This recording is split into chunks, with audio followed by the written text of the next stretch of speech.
네, 안녕하세요. 축구생각입니다. 지난 회차 40회차에서 좋지 않은 결과 먼저 죄송합니다. 방송 시작하고 최악의 성적이었던 지난 회차였는데 일단 복귀 영상을 촬영을 하긴 했으나 핑계 및 조금 변명으로 보여서 업로드 하지는 않았습니다. EPL 성공유는 내일 올리도록 하고 오늘은 41회차 K리그 분석 및 성공유 시작하도록 하겠습니다. 첫 번째 경기입니다. 7위 상주와 8위 수원의 경기입니다. 상주는 직전 경기 인천에게 2대0으로 패배를 했고 수원은 제주를 4대1로 이겼습니다. 투표율은 상주 패, 즉 수원 승의 40.8%인 모습을 보여주고 있습니다. 상주는 지난 경기 김건희와 박용지, 윤보상이 선발로 출전하지 않았고 선발에서 제외되는 모습을 보여줬습니다. 역습에서 역시 좋은 모습을 보여줬고 이천동 선수가 엄청난 활약을 보였다고 생각을 합니다. 류승우 역시 지속적으로 좋은 모습을 보여주고 있습니다. 그러나 수비적으로 봤을 때 측면 공간을 많이 내주는 모습, 그리고 빌드업에서 실수하는 등 수비가 불안한 모습을 여전히 보여주고 있었습니다. 수원은 안토니스의 중거리, 타가트의 결정력이 좋았고 한석희 선수도 좋은 활약을 보여줬지만 타가트 제외 결정력이 좋지 않았던 수원이었습니다. 수비는 뒷공간을 자주 노출했고 압박에 너무나도 약한 모습을 보였습니다. 두 팀 경기는 동기부여가 없는 두 팀 간의 경기인데 동기부여를 굳이 찾자면 수원은 타가트 선수가 득점한 경쟁을 꼽을 수가 있을 것 같습니다. 실험적으로 임할 수도 있는 경기인데 또 내년을 준비하기 위한 모습을 보일 수도 있는 경기입니다. 상대 전적에서 수원이 3무 2패로 우세한 부분이 있고 이번 시즌 FA컵에 좋지 않은 모습을 보였던 수원이 마지막 경기에서 좋은 모습을 보일 것으로 보이고 수비가 불안한 상주에게 타가트의 한방과 안토니스와 고승범의 슈팅 능력으로 이길 수 있을 것이라고 생각을 해서 상주의 단통패 예측하도록 하겠습니다. 두 번째 경기입니다. 9위 성남과 12위 제주의 경기인데요. 성남은 직전 경기 경남에게 2대1로 패배를 했고 제주는 수원에게 4대2로 패배를 하면서 두 팀 다 패배를 했습니다. 투표율은 성남 승리의 57.2%입니다. 성남은 이은범 선수가 지난 경기에 퇴장을 당하면서 이번 경기 출전을 하지 못하고 지난 경기에 마티아스 선수가 전반 1인 시간에 교체가 됐습니다.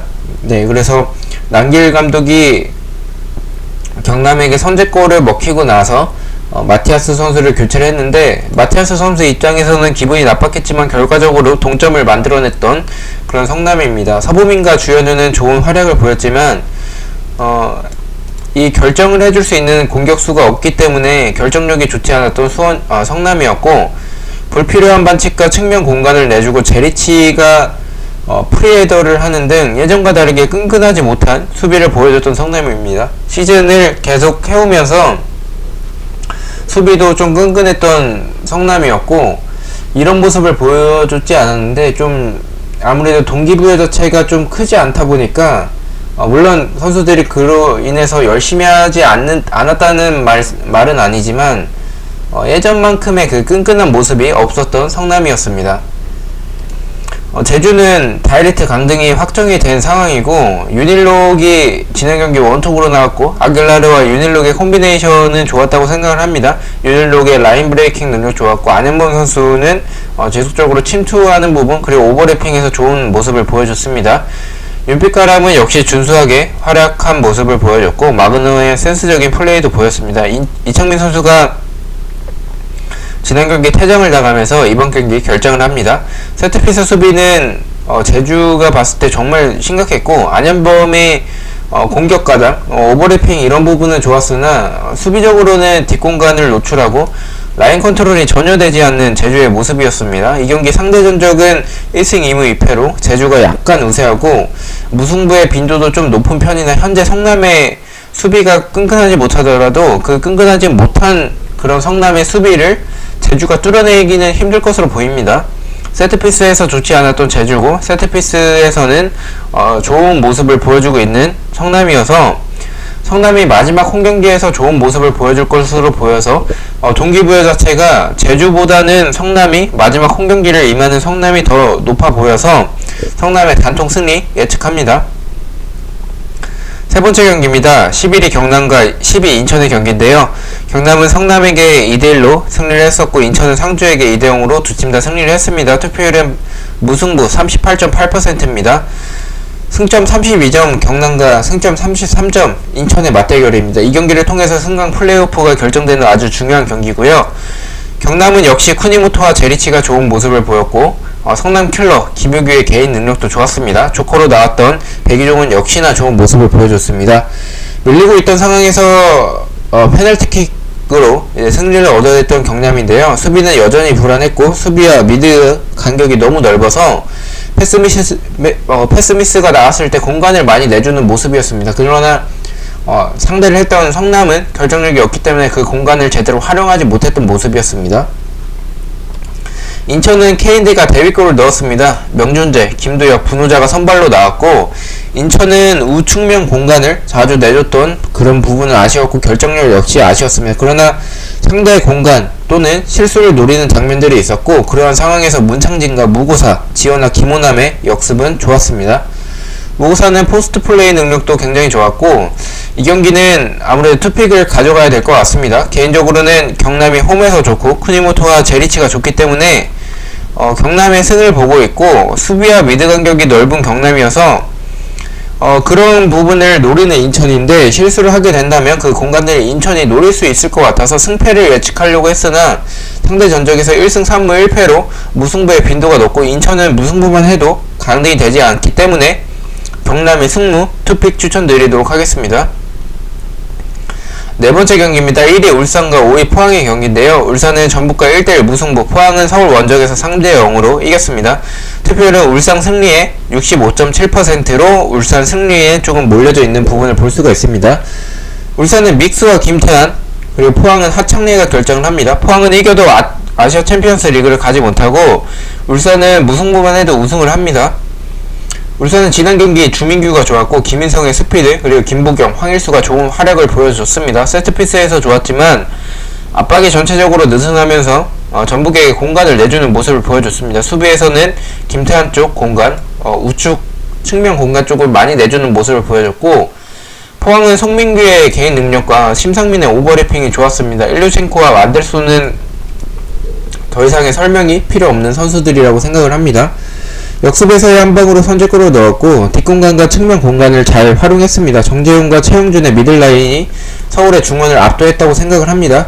동해안 더비의 상대 전적은 3승 2패로 무승부가 없는 모습입니다. 그러나 저는 울산의 측면 공간을 포항의 완델손이 공략할 수 있다고 생각을 하고 울산의 믹스와 김태환의 부재는 커브입니다. 미들과 수비에서 한 명씩 부재가 있는 부분이고 반대로 하창래의 공백도 포항에게 있어서는 좀 커보이는 그런 부분인데 그런 부분 때문에 울산의 승과 무에서 고민을 하고 있습니다.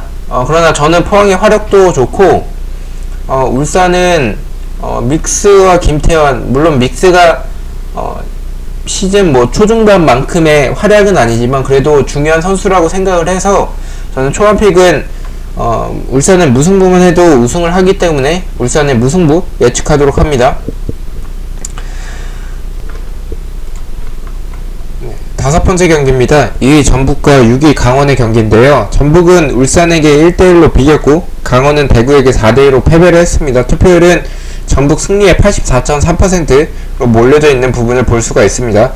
전북은 문선민이 지난 경기에 없었던 부분이 아쉬웠고 김진수, 이용은 국대 차출이 있었는데도 불구하고 체력 저하가 있었을 텐데 좋은 활약을 보여줬습니다. 로페즈 역시 좋았고요. 그러나 로페즈에 너무 의존하는 전북의 플레이가 보였고 이동국도 좋은 활약을 보였지만 세트피스 수비는 아쉬웠습니다. 이빈희는 더 아쉬운 모습을 보여줬습니다.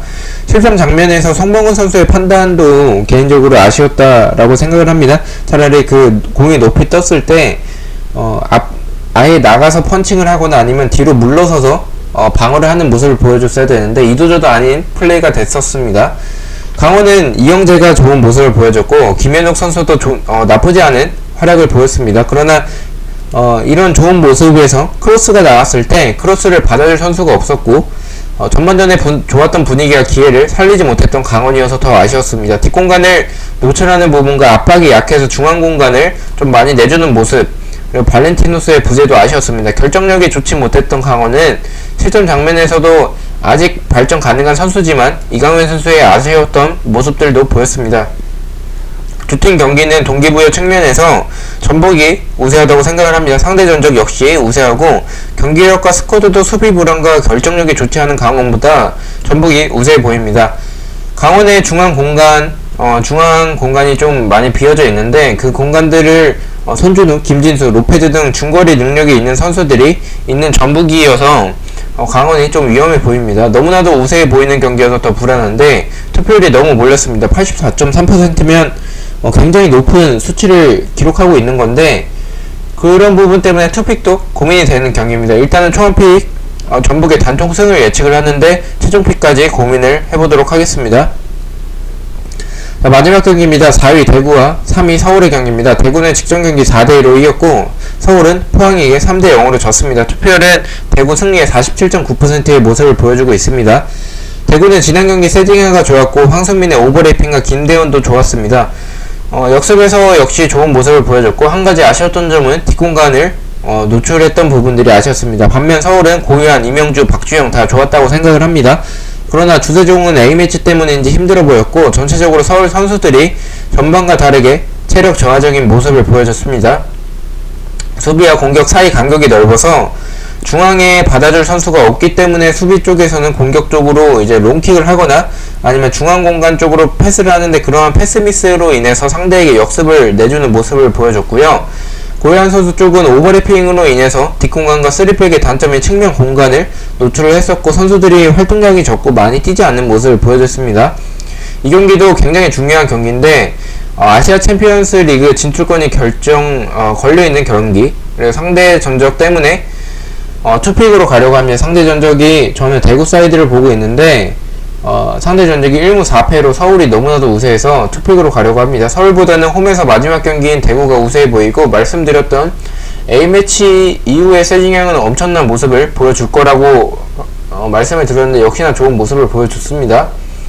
이러한 세징야, 이런 대구가 측면 공간들을 잘 공략을 한다면 대구가 충분히 이길 수 있을 것으로 보여서 대구의 승부 투픽 추천드립니다. 승패를 가지 않는 이유는 서울은 무승부만 해도 아시아 챔피언스 리그에 진출을 하고 대구가 홈에서 아시아 챔피언스 리그 결정이 되는 결정권이 되는 결정 경기에서 패배할 것으로 보이지는 않아서 저는 대구의 승무 투픽 추천드리도록 하겠습니다. 자, 이렇게 해서 6경기 분성비 성공유가 끝났습니다.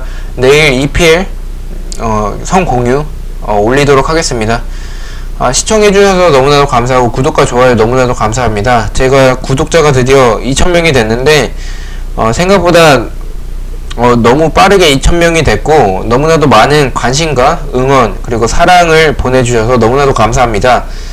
이러한 관심 그리고 응원 사랑에 대해서 보답을 하기 위해선 좋은 결과로 보답을 해야 된다고 생각을 합니다. 그래서 이번 회차 2월이 2번이나 돼서 높은 금액인데 좋은 결과로 보답할 수 있게끔 열심히 분석해 오도록 하겠습니다. 시청해주셔서 감사합니다. 감사합니다.